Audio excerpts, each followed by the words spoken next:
नमस्कार दर्शक बंधु शुभ सकाळ आमे नहीं आसु देश विदेश राज्यर 20टी गुरुत्वपूर्ण खबर। आज हूँ 17 मे रविवार। चलतु खबर उपर नजर पकेवा कौन रही। प्रथम खबर एक चांचल्य खबर। मोदी सरकार कले बड़ घोषणा। पुणी लॉकडाउन परिस्थिति उपजी पारे। देश में पुणी लॉकडाउन नहीं आशंका प्रकाश पाउछि। प्रधानमंत्री को एक गुरुत्वपूर्ण बयान पर सारा देश एवं चिंतार बढ़ी जाइछि। विश्व स्तर में घनई चली युद्ध परिस्थिति को दृष्टि रखी यह चर्चा जोर धरी। सरकारी स्तर में विभिन्न प्रतिबंधक लगाइबा नहीं विचार विमर्श चली बेले साधारण जनता मध्य यह व्याकुलता प्रकाश पाई। आगामी दिन में देशर सुरक्षा और अर्थनीति को संतुलित रखापी बड़ पदक्षेप नि जाइपारे बोली सूचना मिलुछि। पुणी थे किछि लॉकडाउन हो पारे, वर्क फ्रॉम हो पारे, सबु जिनिस बढ़ी पारे, आउ किछि जिनिस मध्य न मिल पारे। तेणु एने कि बारंबार कहते सुना किणवा एक वर्ष बंद करंतु, एक वर्ष पई जथा संभव आपण वर्क फ्रॉम होम करंतु, ता सहित विदेशी गस्त्र मध्य करंतु नाही। परवर्ती खबर होछि तातीरु नाही त्राही आहुरी बढ़िबो पारद। किछि दिन तले वर्षा हेबो नहीं आशंका कराइथिला, किंतु एबे राज्य में ग्रीष्म प्रभाव हेबारे लागिछि। अनेक स्थान में तापमात्रा 41 डिग्री अतिक्रम करिछि। आगामी 2 दिन भितर पारद आहुरी 2 रु 3 डिग्री वृद्धि पाइब बोली पाणीपाग विभाग पक्षरु सतर्क सूचना जारी कराइछि। एबे एही प्रचंड रौद्र ताप जोगु जनजीवन संपूर्ण अस्तव्यस्त होई पड़िछि। मध्याह्न समय लोक मानक घर न बाहर परामर्श दी। आगु स्थिति आगु जटिल हो पारे बोली आशंका करा जाउछि। आसंता 26 तारिख पर वर्षा हेबार संभावना रही। तेणु ए नै कि एबे 2 रु 3 दिन भितर प्रबल अति प्रबल खरा हेबो। खरारु बाहरिला पूर्व सांगरे पानी बोतल नहीं जातु। परवर्ती खबर राज्य पुलिस स्पेशल ड्राइव अपराधिक कार्यकलाप को नजर रखा। ओडिशा पुलिस पक्षर सारा राज्य में एक स्पेशल ड्राइव कराई।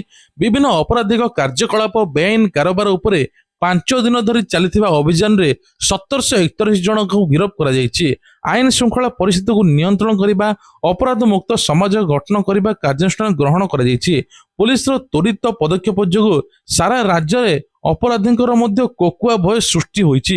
एथर मुख्यमंत्री पुलिस को सबु पावर देइछंती। जे कोनोसी जगह अपराध होउथबो तुरंत उठाई नेउछि पुलिस। कह जाउ जे निशा द्रव्य चोरा चालन रोकिबा, बेआईन अस्त्रशस्त्र, बेआईन खଣି चोरा, जानवाहन अन्य मद्यपान धरी गाड़ी चलाइबा सबु प्रकार अपराध को रोकिया पई पुलिस स्पेशल ड्राइव होईछि। परवर्ती खबर कांग्रेस रो विवाद एवं ममता को आभिमुख्य। राजनीतिक महल रे हलचल तेजिबार लगी। मुख्यमंत्री पूर्वतन मुख्यमंत्री ममता बनर्जी दलीय संगठन को लेकिन बड़ बयान देइचंती। से कहते जो माने दल छाड़ी जीवाकू चाहूचंती सेमाने निश्चिंत भावे जाई परिबे एवं सेमाने एकाकी तृणमूल कांग्रेस को सुदृढ़ भावे छिड़ा करेबे, कारण से निजे ही एकाकी छिड़ा करे बोली कहचंती। दलीय कंदल मध्य से निजर दृढ़ आभिमुखी स्पष्ट करिसंती, जहां राजनीति को आहुरी सरगरम करिछि। एपटे मध्य चर्चा धरिछि कांग्रेस रु छाड़ी सबु बीजेपी को जाउचंती। परवर्ती खबर नवम श्रेणी रे 3 भाषा पाठ्यक्रम बाध्यतामूलक। राज्य शिक्षा व्यवस्था बड़ धरणर बड़ संस्कार आछि। आसंता जुलाई मास 1 तारिख नवम श्रेणी छात्र छात्री 3टी भाषा पढ़ा अनिवार्य करा जायछि। शिक्षार मान वृद्धि, छात्र छात्री बहुभाषी करने उद्देश्य रे एही नूतन नियम लागू करा जायछि। एही निष्पत्ति पर विद्यालय स्तर स्तर में प्रस्तुति आरंभ होईछि। शिक्षक तथा अभिभावक माने एहाकु नै सचेतन हेबार लागिचंती, जहाँ फल 3 भाषा पाठ्यक्रम बाध्यतामूलक रहियो बोली कहा जाउछि। परवर्ती खबर ओडिशा गस्तरे आसुचंती राष्ट्रीय अध्यक्ष। राज्य राजनीति में उष्मता प्रकाश पाई। आसंता काली भारतीय जनता पार्टी राष्ट्रीय अध्यक्ष ओडिशा गस्तरे आसुचंती। नितिन नवीन आसुचंती। तांकर गस्त काल दलीय संगठन को सुदृढ़ करने, आगामी दिन रणनीति प्रस्तुत करने नहीं बैठक अनुष्ठित होईछि। राज्य में वरिष्ठ नेतृवृंद ए गस्त समस्त प्रकार प्रस्तुति शेष करिसंती। तांकर ए गस्त दलीय कर्मी मध्य नुआ उत्साह सृष्टि करे बोली आशा करा जाउछि। परवर्ती खबर धर्मेंद्र प्रधान को बहिष्कार दाबी रे स्वर तेजिला। केंद्र मंत्री धर्मेंद्र प्रधान विरोध में राजनैतिक स्तर में विरोध प्रदर्शन जोर धरी। तांको तुरंत मंत्री पदर बहिष्कार करा जाउ बोली विरोधी दल पक्षर दृढ़ दाबी करा जाउछि। विभिन्न प्रसंग और विवाद को नहीं असंतोष प्रकाश पाई राजनैतिक महल चर्चा जोर धरिता बेले आगामी दिन में आंदोलन आहरी व्यापक रूप नहीं पारे बोली आशा करा जाउची। सेपटे धर्मेंद्र प्रधान को बयान को लेकिन एपटे आश्चर्य होइचंती किंतु एपटे कह जाउची जे नीट पेपर लीक मामला को धर्मेंद्र प्रधान मोदी को तीव्र समालोचना कर जाइछि। Rahul Gandhi social media X platform रे वीडियो शेयर करिसंती 22 लाख नीट छात्र छात्री सहित प्रतारणा होइछि किंतु प्रधानमंत्री नरेंद्र मोदी यह ऊपर पदे कभी कहूनांती। आहुरी मध्य राहुल गांधी कहिसं जे प्रधानमंत्री हुए तो धर्मेंद्र प्रधान को तुरंत पदरु बहिष्कार करंतु नचेत एही घटनार दायित्व निजे नियंतु। परवर्ती खबर नीट पेपर लीक मामला रे आसी बड़ अपडेट। राजस्थान रोथुआ बिभाल को परिवार आसी बड़ खुलासा। अभियुक्त मालिंगन को पुओ अमन बिभाल द्वादश श्रेणी पास करने आगु पाठ पढ़ा छाड़ी देते तेबे प्रॉपर्टी कारोबार लगी भी परिवार लोक नीट परीक्षा देवाक बसाई किंतु एजेंसी संदेह रही पेपर लीक नेटवर्क जरिया परीक्षा देता। जांच पर सामना को आसी बड़ सत्य। विकास सभाई माधवपुर मेडिकल कॉलेज एमबीबीएस प्रथम वर्षर छात्र कॉलेज प्रशासन अनुसार विकास पाठ पढ़ार खूब दुर्बल तांको अटेंडेंस खूब कम थिला। जनवरी एप्रिल पर्यंत अति बेसी 10 दिन कॉलेज जाइछंती। केवल सेतिक नुहे प्रथम सेमिस्टर परीक्षा रे केवल 30% मार्क थिला किंतु कॉलेज रे मिलिथिबा सूचना अनुसार विकास को शिक्षागत योग्यता को दृष्टि रखी मेडिकल कॉलेज प्रवेश को नहीं पूर्व प्रश्न कराइथिला। एबे तदंत समय स्वीकार करिछन जे से पूर्व नीट 2025 प्रश्न पत्र पाइथिले। एही खुलासा पर तदंतकारी एजेंसी गुडी समग्र नेटवर्क पर्दाफाश करबा को काम करुचंती। तदंतकारी अनुसार तेबे दिनेश विभाल तांको पुओ ऋषि विभाल लीक होता प्रश्न पत्र पाया पर 10 लाख टंका देइते बोली अभियोग होईची। परवर्ती खबर विश्व एवं कोरोना कबल मुक्त पाउथा बेले नुआ भाइरस चिंता बढ़ाई। दक्षिण अंटार्कटिक रे क्रूज शिप रे हेंटा भाइरस व्यापी जो 3 जनकर मृत्यु होईची। विश्व स्वास्थ्य संगठन बा WHO या ऊपर कड़ा नजर रखी। WHO वैज्ञानिक एवं डायरेक्टर जनरल सौम्यनाथन विपदर विषय आलोचना करिसेंती। से कहिसेंती यह कौनसी नुआ महामारी हेबो नाही कारण एहार व्यापीबा तरीका कोरोना टू खूब भिन्न। हेंटा भाइरस साधारणतः मूषा द्वारा मनुष्य को व्यापी थाए किंतु तथापि जहाँ मनुष्य मनुष्य को व्यापी थाए से होची एंटीस्टेन। तेबे क्रूज शिप रे 11 जन हेंटा भाइरस संक्रमित होइतले ता भितर 3 जनकर मृत्यु होईची। आ जदि एही भाइरस व्यापे ताहाले भयंकर परिस्थिति उपजी पारे बोली सूचना मिलुची।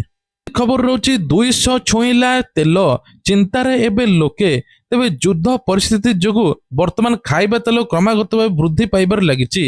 यह ओडिशार व्यवसायी ग्राहक मध्य चिंता बढ़ाई। कला सूत्र मिली जे 15 किलोग्राम विशिष्ट पामोलिन पैकेट फूल पूर्व 2400 टंका थिला एबे 2495 टंका बढ़ी जहाँफल सीधा सड़क 95 टंका बढ़ी बोली कहुच्छी। तेबे सनफ्लावर तेल हु हु हो बढ़ी चली 180 टंका छुईची।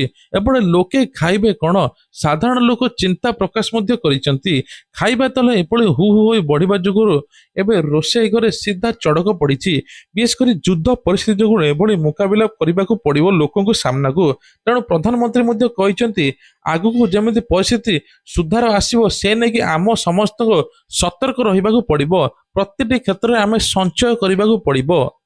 परवर्ती खबर आंध्र प्रदेश मुख्यमंत्री चंद्रबाबू नायडू बड़ घोषणा करछन्ति इतिहास प्रथम जहाँ एमितिया राज्य जे तृतीय संतान 30,000 टका चतुर्थ संतान जन्म हेले 40,000 टका आर्थिक प्रोत्साहन दिया। तेबे कह जाउछि जे एही आयोजित एबे सरकार निष्पत्ति नहीं जे 1 मास मध्य यह सविशेष सूचना नियमावली प्रकाश पाइब। आंध्र प्रदेश रे एभली स्थिति देखाउछि जहाँ फल निश्चिंत आगुरी तृतीय चतुर्थ संतान करने दरकार बोली एपटे सरकार घोषणा करिसेंती। पूर्व द्वितीय संतान को 25,000 टका मिलुला। एबे मार्च 5 तारिख में मुख्यमंत्री विधानसभा को जणाइथिले जे तृतीय चतुर्थ संतान पई एसबु मिलिबो आ एसबु निष्पत्ति गतकाली होईची। परवर्ती खबर होची सीबीएसई कला बड़ परिवर्तन 3टी भाषा मध्य बाध्यतामूलक एपटे होईची। तो विशेषकर कहुच्छे केंद्रीय शिक्षा माध्यमिक परिषद नवम एवं दशम श्रेणी बड़ परिवर्तन होईची। छात्र छात्री निमंते जुलाई 1 रु 3 भाषा बाध्यतामूलक करा जाईची। समस्त सीबीएसई स्वीकृत प्राप्त स्कूल पाठ्यक्रम 3 भाषा पाठ पढ़ा जिवो। परवर्ती खबर होईची भारत और नेदरलैंड मध्य सेमी कंडक्टर चुक्ति ଆଧୁନିକ ପ୍ରଯୁକ୍ତି କ୍ଷେତ୍ରରେ ଭାରତ ଏକ ବଡ଼ ସଫଳତା ହାସଲ କରିଛି। ଭବିଷ୍ୟତରେ ଟେକ୍ନୋଲୋଜିର ବିକାଶ ପାଇଁ ଭାରତ ନେଦରଲ୍ୟାଣ୍ଡ ମଧ୍ୟରେ ଐତିହାସିକ ଚୁକ୍ତି ସ୍ୱାକ୍ଷରିତ ହେବ। ଦୁଇ ଦେଶ ମଧ୍ୟରେ ହୋଇଥିବା ବଡ଼ ଡିଲ୍ ଅନୁଯାୟୀ ସେମି କଣ୍ଡକ୍ଟର ଉତ୍ପାଦନ ଓ ଗବେଷଣା କ୍ଷେତ୍ରରେ ମିଳିତ ଭାବେ କାର୍ଯ୍ୟକାରୀ କରାଯିବ। ଏହି ଚୁକ୍ତି ଭାରତର ବୈଷୟିକ ଶିକ୍ଷା ଏବଂ ଶିଳ୍ପ କ୍ଷେତ୍ରରେ ନୂତନ ବିପ୍ଳବ ଆଣିବ ବୋଲି ଆଶା କରାଯାଉଛି। ପରବର୍ତ୍ତୀ ଖବର, ତୈଳ ରପ୍ତାନୀ ଉପରେ କେନ୍ଦ୍ର ସରକାର ନୂଆ ଟ୍ୟାକ୍ସ ନିୟମ। ସାରା ବିଶ୍ୱରେ ଦେଖାଯାଇଥିବା ତୈଳ ସଙ୍କଟ ମଧ୍ୟରେ କେନ୍ଦ୍ର ସରକାର ଗୁରୁତ୍ୱପୂର୍ଣ୍ଣ ଆର୍ଥିକ ନିଷ୍ପତ୍ତି ନେଇଛନ୍ତି। ଡିଜେଲ, ପେଟ୍ରୋଲ ଆଉ ବିମାନ ଇନ୍ଧନ ଏଟିଏଫ୍ ରପ୍ତାନୀ ଉପରେ ସ୍ପେଶାଲ ଆଡିସନାଲ ଏକ୍ସାଇଜ ଡ୍ୟୁଟି ଏବଂ ଏସ୍ଆଇଡି ହ୍ରାସ କରିବା ପାଇଁ ଚାହୁଁଛନ୍ତି, ଯାହାଫଳରେ ତେଲ ମଧ୍ୟ ଆହୁରି ଶସ୍ତା ହୋଇପାରେ। ଏହା ସହିତ ପ୍ରଥମ ଥର ପାଇଁ ପେଟ୍ରୋଲ ଉପରେ ନୂତନ ଟ୍ୟାକ୍ସ ଲାଗୁ କରିବାକୁ ସରକାର ନିଷ୍ପତ୍ତି ନେଇଛନ୍ତି। ଘରୋଇ ବଜାରରେ ତୈଳ ଯୋଗାଣ ସ୍ୱାଭାବିକ ରଖିବା ପାଇଁ ଏହା ଏମିତି ଘୋଷଣା କରିଛନ୍ତି, ଯାହାଫଳରେ ତେଲ ସଙ୍କଟ ଆଗକୁ ହେବ ନାହିଁ ବୋଲି କୁହାଯାଉଛି। ନହେଲେ ତେଲ ସଙ୍କଟ ହେଲେ, ଗ୍ୟାସ ସଙ୍କଟ ହେଲେ, ସବୁକିଛି ଆଗକୁ ବଢିଲେ ଲକଡାଉନ ଭଳି ପରିସ୍ଥିତି ଉପୁଜିପାରେ ବୋଲି ପ୍ରଧାନମନ୍ତ୍ରୀ ନିଜେ କହିଛନ୍ତି। ପରବର୍ତ୍ତୀ ଖବର, ମୁଖ୍ୟମନ୍ତ୍ରୀଙ୍କର ବଡ଼ ଘୋଷଣା। ଏସ୍ଏଚଜି ମହିଳାକୁ 10,000 ଟଙ୍କା ପର୍ଯ୍ୟନ୍ତ ଋଣ ଉପରେ ସୁଧ ଛାଡ଼। ରାଜ୍ୟରେ ସ୍ୱୟଂ ସହାୟକ ଗୋଷ୍ଠୀ ଏସ୍ଏଚଜି ମହିଳାଙ୍କ ପାଇଁ ମୁଖ୍ୟମନ୍ତ୍ରୀ ବଡ଼ ଉପହାର ଘୋଷଣା କରିଛନ୍ତି।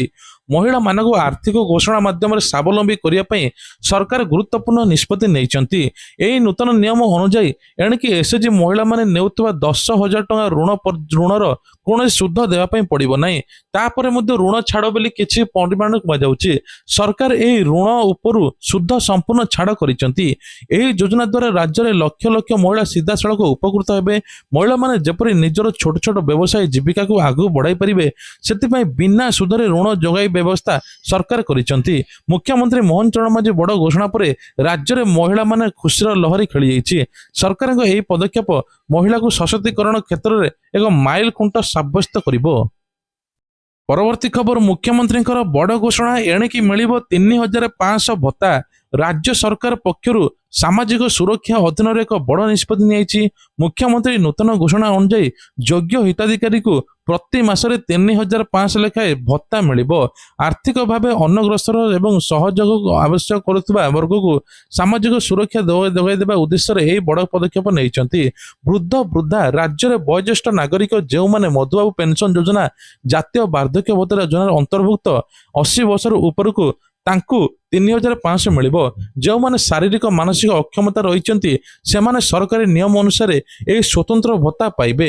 ସାଧାରଣ ଲୋକେ ଯେପରି ଦୈନନ୍ଦିନ ଗୁଜରାଣ ମେଣ୍ଟାଇବା ସହିତ ସ୍ୱାସ୍ଥ୍ୟ ଓ ଔଷଧ ଖର୍ଚ୍ଚ ତୁଲାଇ ପାରିବେ, ସେଥିପାଇଁ ଏହି ରାଶିକୁ ବୃଦ୍ଧି କରିଛନ୍ତି।